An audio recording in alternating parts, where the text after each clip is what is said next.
Three things the Trump administration did in the last 24 hours. It's a lot. Let's get into it. Starting off with number one, in response to two National Guardsmen being shot in Washington, D.C. in front of the White House, one killed and one currently in critical condition, the president has now announced a permanent pause on all forms of immigration from, quote, third world countries. This comes after the president revealed to the public that the individual who shot the two National Guardsmen in D.C. was an Afghan immigrant who had previously worked with the CIA. That's currently all the details that we have right now. Let's go to number two. Two is that Marjorie Taylor Greene has officially resigned from Congress. This comes after a couple of weeks of public scrutiny from the president and herself going back and forth over a certain type of files. Marjorie Taylor Greene took to Twitter announcing her resignation in January of 2026, essentially saying that she does not believe the current administration is moving forward with an America First policy and that she needs to step down from her role in Congress. And three, in a shocking turn of events, the president met with the newly elected New York City Mayor Zohran Mamdani in a White House meeting. During this meeting, the president and the now newly elected mayor of New York City went ahead and talked about how to decrease utility prices for residents in New York City and ultimately how to make New York more affordable for its residents. Now, that's all I have for you guys today, but feel free to check back in either later today or tomorrow when we have more information. And I'll see you guys next time on another episode of Politics with NJ. Bye-bye. Here is Katie Miller saying, Trump has accomplished everything he promised. And Laura Ingraham looks a little bit skeptical here. I've said this again, and I'll say it one more time, is President Trump has accomplished every single one of our policy platforms from the RNC convention. He did? When has it ever happened? That's why Democrats are floundering. Yeah. And Laura Ingraham is looking at her like, yeah, didn't you just hear me say that Republicans might get brutalized next November? So listen, buyer beware. Be careful of what, don't count your chicken. I don't even know what the right metaphor or aphorism here is, but the confidence that Katie Miller is espousing there seems very much not to comport with the facts. Trump just woke up and said that he is vowing to end all migration from all third world countries. Vowing to end all migration from all third world countries. Soon it's going to be nobody's allowed to come in ever again. Wow, guys, like, did we just wake up in a whole new country? So Trump hopes on through social media after the Thanksgiving dinner and suddenly drop the widest immigration rant of the year. Oh my God, guys, did he actually say that? So guys, and the message basically, no more people from any third world country, zero door close. Then he says something even more shocking, reversing immigration, like send people back, millions of people. And this video cuts between the Trump rant, scary border claims, and the DC shooting aftermath, and the news Fox looking like they just saw a ghost. And this is not even a camp policy update. It is Trump throwing down a huge American face or S moment and yeah. Oh my God. All right, guys. So welcome back again to today's episode. And thank you so much for clicking to watch this video. So things just got crazy on the border talk. Picture this because yeah, so on the late on Tuesday, Thanksgiving night, so everyone was fast asleep from Turkey, and suddenly Trump jumps online with a giant announcement saying that no slow build up and no press conference, just straight up, and I am stopping all immigration from all third world countries. Like seriously, and not some small changes, not even a tweak. So he is basically saying that if you are from one of those country, America closed for business. Sorry. And then he hit us with the next bomb and reverse migration, has in not only stopping people from coming, but actually sending people back homes. I mean, millions of people, guys. I am not even talking about thousands, millions of people. Oh my goodness. Anyway, guys, just listen to the rest of the clips which I was able to gather for you guys here, and I will definitely come back to talk more about it. So let's get right into it. These new photos of Donald Trump that were taken today at Mar-a-Lago are raising a lot of questions about his health that we cannot ignore. As you can see here, he looks extremely unwell. He's been consistently falling asleep during public appearances. Here's a better look at him, and as you can tell, there is clearly something wrong. He's been behaving erratically lately, even by his own standards, and of course, we still have no explanation as to why he got so many MRIs recently. When you connect the dots with his family history and what his own relatives have publicly said, the picture becomes even more unsettling. In case you didn't know, Donald Trump's father actually had dementia, meaning it runs in his family, so it's reasonable and responsible for the public to start asking questions when Donald Trump is seen looking the way he does. Even some of Trump's own relatives have spoke publicly about this, including Mary Trump and Fred Trump III. They've said they are very worried Trump has dementia because he's showing the exact same signs they saw in his father, such as erratic behavior, repeated stories, obsession with wealth, public outbursts. These aren't partisan attacks. These are people who saw his father's condition firsthand and are noticing parallels. Regardless of your political beliefs or how much you love Donald Trump, you have to admit, this is not a good look.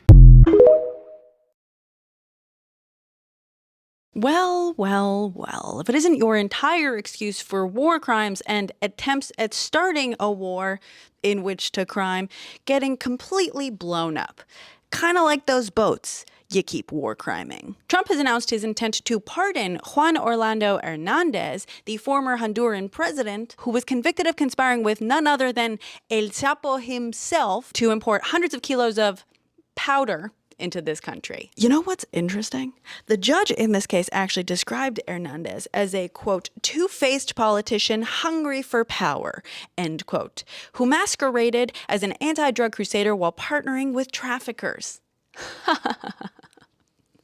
Does that sound like anyone you know? Just a little tidbit there. You know, apparently he received a bunch of campaign donations or bribes from El Chapo.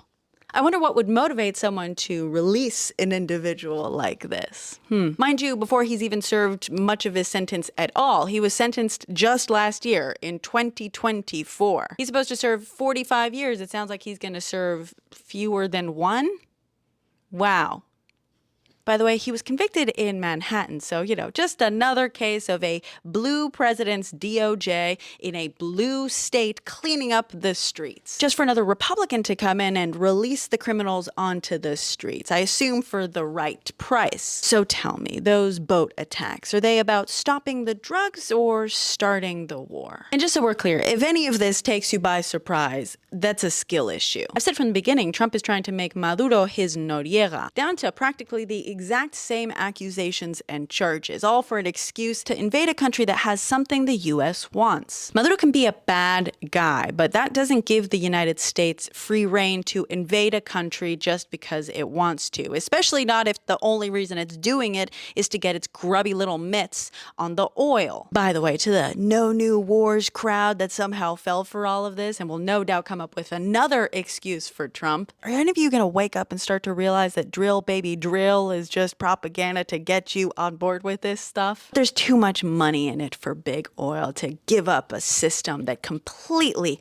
relies on them and their control over a finite resource.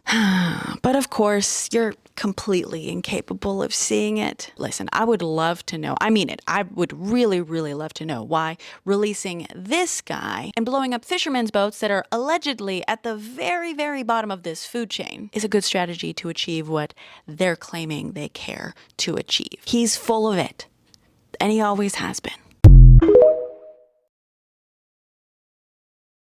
Breaking news, friends. Today, the U.S. Supreme Court ruled that the Trump administration can, in fact, move forward with deporting people to third countries or countries for which they have no connection or ties to. The government was trying to deport several people to South Sudan, a country for which they have no connection or ties to. That process was stopped temporarily. These men are in Djibouti, waiting for an outcome with this case in federal court, based on the fact that the court believed these men should have a reasonable opportunity to argue argue that they might face torture or persecution in a country that they're being sent to that they have no connection to. Litigation, of course, is still ongoing, but what this means practically, friends, is that the Trump administration can quickly deport these men as well as other people who are stuck in a limbo, so to speak, in which their country is saying, their home country is saying, we don't know you, we're not going to issue a travel document, we have no proof that this individual was in fact born here and is a national of our country. What will happen now is that the Trump administration can quickly deport people in that very scenario to another country. I'm covering all things related. It's not about drugs. It's not about the Caribbean. It's not about border security. It's the left hand.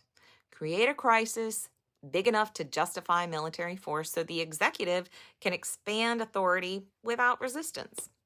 Trump keeps claiming that boats from Venezuela are carrying drugs. But here's what he hasn't shown. Any evidence, no intel, no congressional briefing, no public confirmation from DEA, DHS, DOD, or even the Coast Guard. Nothing. And that right there is the tell. Because if this were really about drug interdiction, we would have the intel, the chain of custody, and the oversight that normally comes with military action. And this isn't an evidence-based mission. It's an excuse-based mission. Venezuela is being used as the justification for something much, much bigger. Expanding presidential power through a manufactured crisis. Here's how it works. You pick a foreign threat, but you pick one you can't lose against. A country isolated, sanctioned, economically broken, and totally unable to push back. That is Venezuela. It's not an adversary, it's a tool. Because once you create a foreign crisis, even a fake one, you can unlock emergency powers a president normally can't use. Military force, expanding ICE authority, border militarization, bypassing Congress, and framing every dissenting voice as unpatriotic. A crisis in Venezuela doesn't just give Trump power either. It also gives his donors profit. Private detention companies, Core Civic Group and Geo Group have already given Trump nearly $2.8 million across campaigns, inaugurals, and PACs. Both donated $500,000 each to his 2025 inaugural alone. They run the detention centers that fill up the moment a border crisis is declared. More raids, more detentions, more money. Oil and gas billionaires, Harold Hamm, Kelsey Warren, and the entire fracking and pipeline lobby poured over $14 million into Trump-aligned PACs. Kelsey Warren alone gave $6 million. Tim Dunn gave $5 million. Harold Hamm chipped in $1.2 million. Why would they love a Venezuela crisis? Because Venezuela has some of the largest oil reserves in the world. Any instability in the region drives up global oil prices. So who profits? Oil and gas donors. And you know what? Doesn't stop there. Defense contractors, Raytheon, General Dynamics, Boeing have all donated through executives and PACs. A military confrontation in the Caribbean, that means more contracts, more surveillance tech, more naval spending, more profit.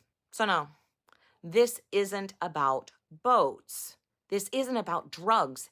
It's about manufacturing instability that Trump, his allies, his donors, and backers can turn into money and power. Which is why he doesn't care that he's already being accused of war crimes. Because in phase 2, which is consolidation, accountability doesn't matter. The point isn't to avoid crossing lines. The point is to redraw the lines entirely. And the Venezuela threat gives him the crisis he needs to justify more force, more control, and more unchecked authority at home. This isn't foreign policy. It's domestic power wrapped in a foreign headline. No evidence, no oversight, no transparency. Just enough noise to justify the next step. Venezuela is just a cover story, and that is the left hand. Why were American power brokers secretly inside of a mansion inside of Miami helping the Russians redesign their economy once this war is over? Because that is what the Wall Street Journal talks about here. Make money, not war. Trump's real plan for peace in Ukraine.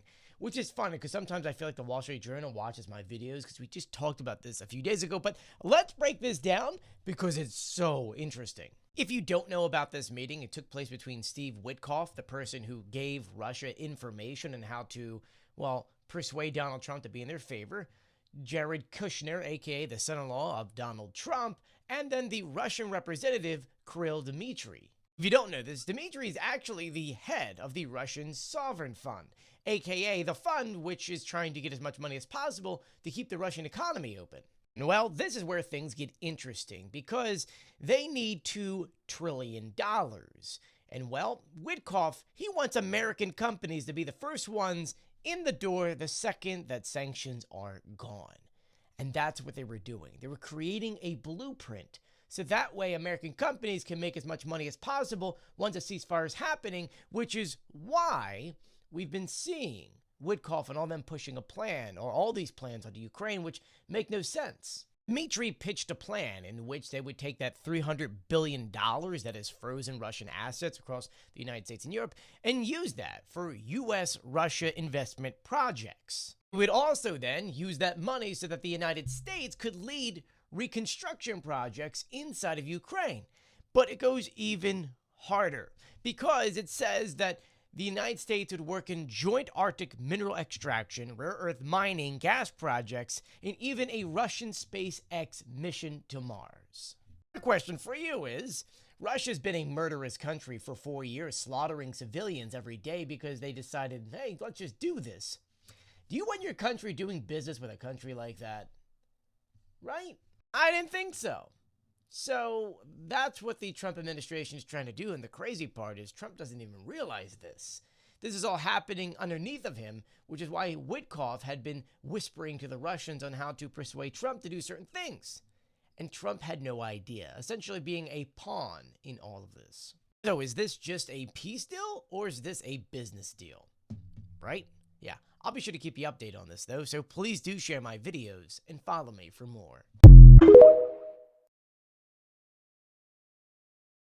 So guys, welcome back again and thank you so much for coming back again. So let's continue from where we stopped. So according to Trump, he talked about cutting off benefits for non-citizens and calling out BD for letting too many people in, and also telling it to all to that horrible DC shooting. So he was actually turning it to the DC shooting and it's classic.